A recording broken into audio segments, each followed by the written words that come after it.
This week, the Nokia Lumia 928, a Galaxy S4 versus HTC One camera shootout, BlackBerry Live, and more. This is the Mobile Nation's Monday Brief.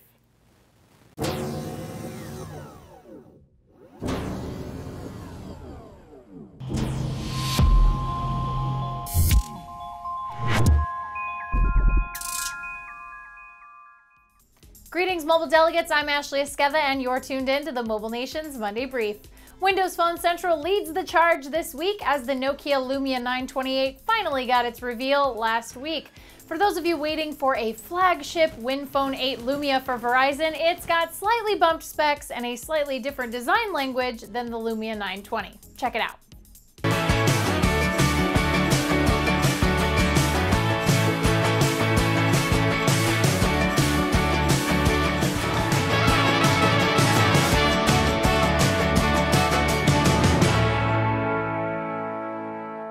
Changes include a xenon flash for the camera, supposedly longer battery life, and an AMOLED screen instead of the LCD IPS matrix on the 920.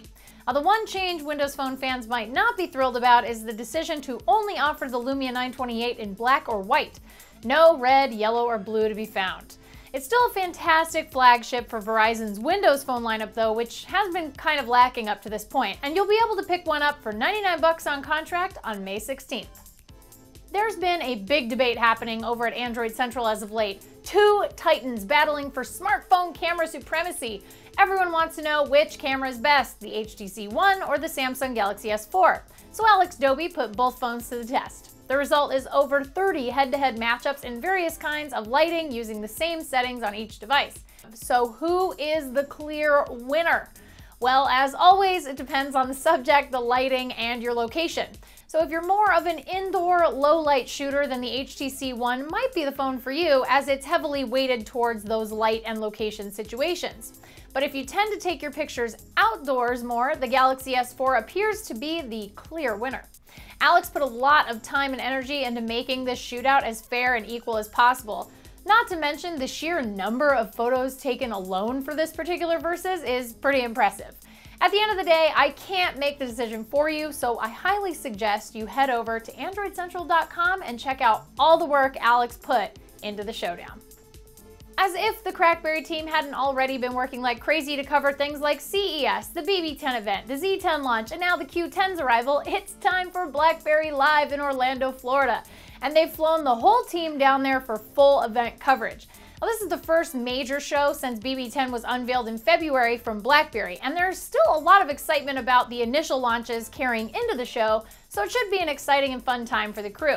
BlackBerry CEO Torsten Heinz will be taking the stage tomorrow, May 14th, for the keynote, and CrackBerry will be live blogging it as it happens.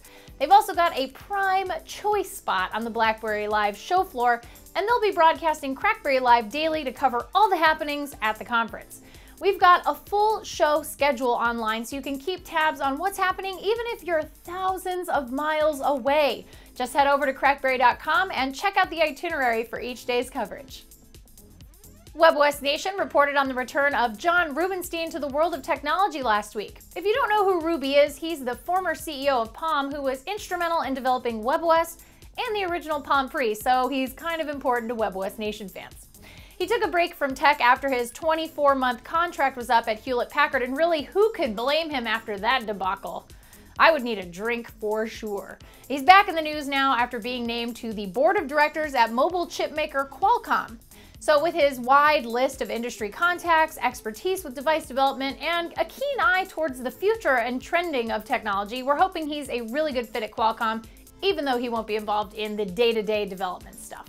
The appointment also marks the second board of directors Ruby is a part of, as he already sits on Amazon's BOD. Anyway you slice it, it's nice to see Ruby out and about in the tech world these days and not down in his Mexican villa, though it does sometimes open old, deep wounds to think about what webOS could have been. Renee over at iMore has an interesting editorial up about Apple and Google.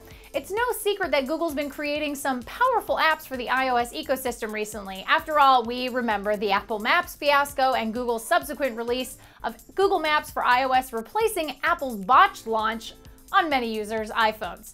Google's got apps like Gmail, Maps, Search, and others designed to pull Google service users away from default first-party Apple apps. And beyond that, there are some amazing third-party programs like Mailbox and Fantastical that kind of eat Apple's lunch in terms of pure productivity.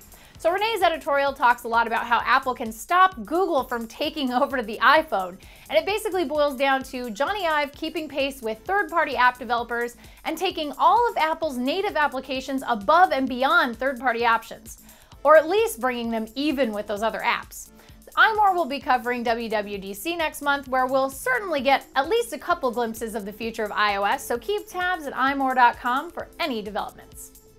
That's it for your Mobile Nations Monday Brief. You can subscribe to our YouTube channel at youtube.com/mobilenations. Check out our dazzling and informative podcasts at mobilenations.com/shows. And you can follow me on Twitter at Ashley Esqueda. Nations, you have been briefed.